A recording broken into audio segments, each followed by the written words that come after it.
Hey folks, Sam Melson coming to you live from the Precious World home office, and wanted to make a quick video regarding some experiences with regards to that I have when you're talking about building rapport with the actual seller.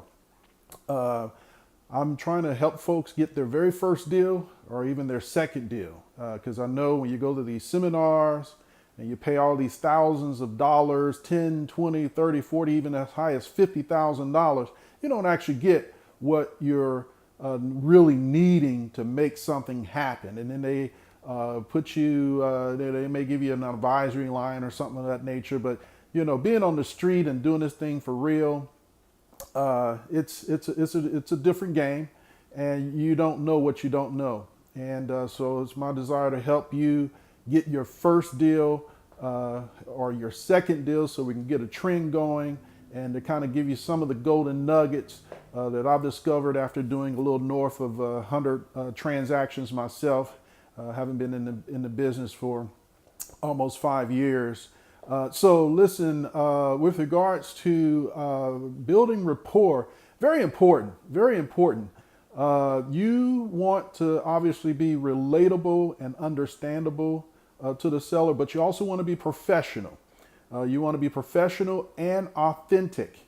You want to be able to empathize with their situation, because depending on the type of lead that you are dealing with, whether it's a pre-foreclosure or a probate or a inherited house or a abandoned house that they just need to get rid of, everybody's feeling differently about those types of assets in their own family. A pre-foreclosure that's going to foreclosure, you know, there's going to be a lot of emotion there. So you definitely want to hear their story and let them tell you their story, and you want to empathize with them. If it's a probate home, there's some emotion there. Oftentimes, there's been some, infighting or some squabbling possibly with the family. Maybe not all of them agree to sell. Maybe some of them are attached because it was their mom or their dad's house and they really didn't want to see it leave the family.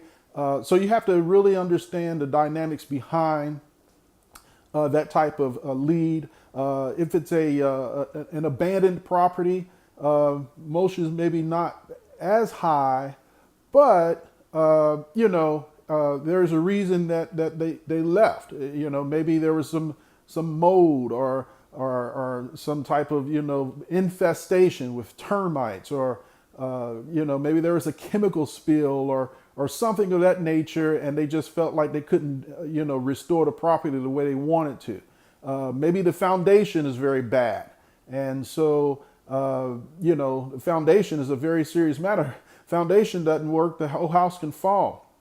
So you really want to adapt yourself to the emotion of the seller, hear their story, build the rapport.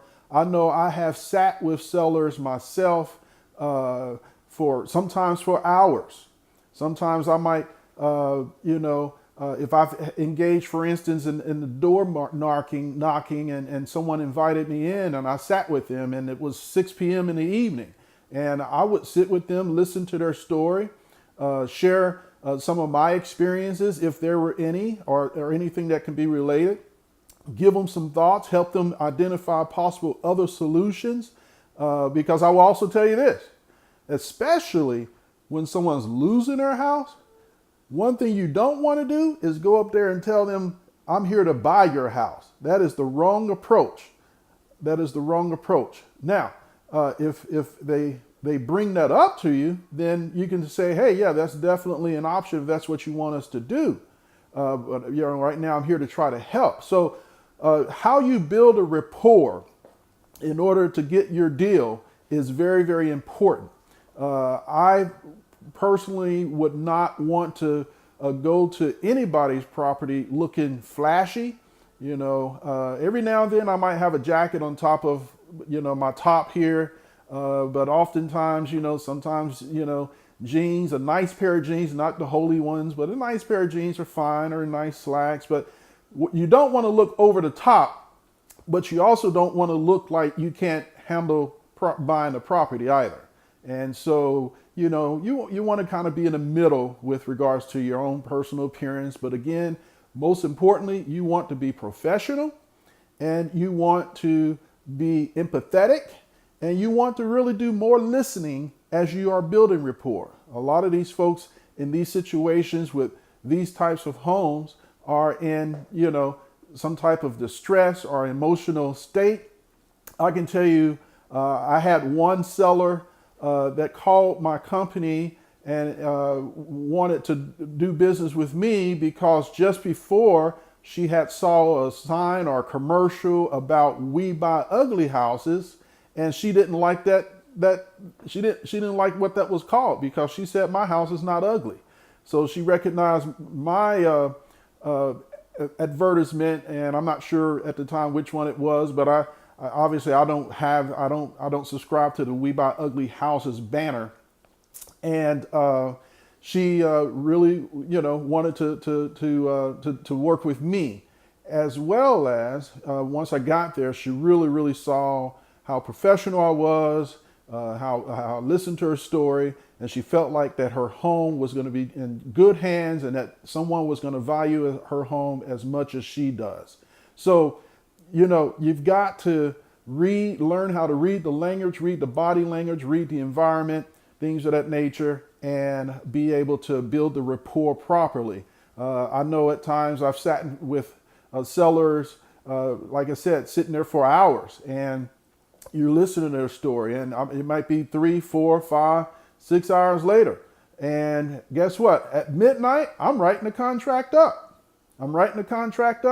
And explaining the contract and things of that nature. And they're happy that I spent time. We prayed together.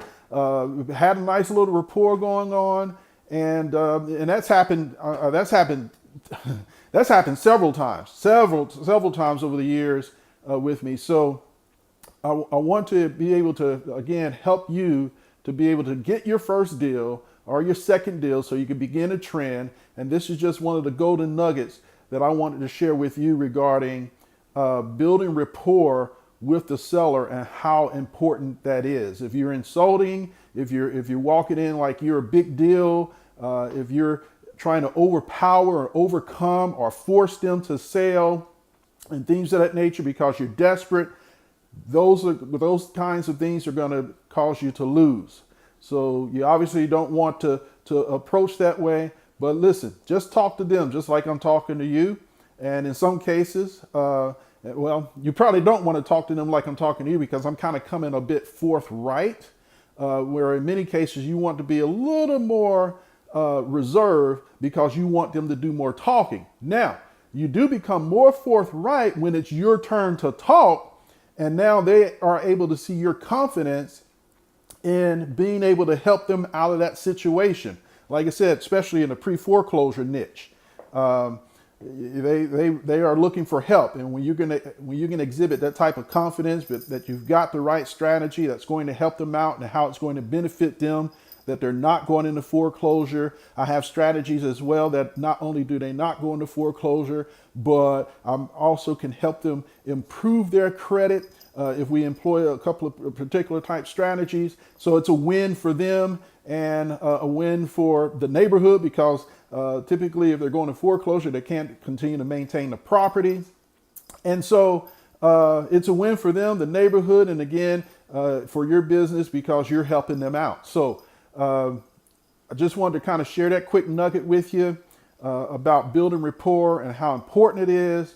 You don't want to be desperate. You don't want to be overwhelming. You want to do more listening than you do talking, but at the same time, you want to be able to show that confidence and understand that different niches matter. So you really want to know as much information as you can as to what you are walking into when you're dealing with a seller. Information is everything in this business. The more data you have, the more information you have, the better that you can make a decision, the better that you can come up with solutions, the better that you can handle yourself versus being blind. So again, if you like this information, please make sure you subscribe, and follow me. You may be able to click the link and join my group that I do some closed private coaching with. Just also that if you need some coaching, I don't charge the tens and 20s and 30s and 40s and $50,000. I'll talk with you directly, see what your specific needs are, and we can kind of come up with some type of agreement for my time to be able to help you out. And again, it's not one of those 10s, 20, 30,000. I kind of have a problem with that a bit. But I do understand this knowledge is very, very, very valuable, as well as my time. So that you're going to have to come up with a little something. But anyway, subscribe. If not, you can just, like I said, follow me in my groups or my links, or follow me on Facebook or Instagram. Sam Melson, look for me, all of that. Also, share this out if you don't mind, especially if you know other folks that are in the investment niche that is struggling to try to get their business started. I want to be able to help that group of people. So God bless. Until next time, I'll see you at the top, because the bottom sure is crowded. Bye-bye.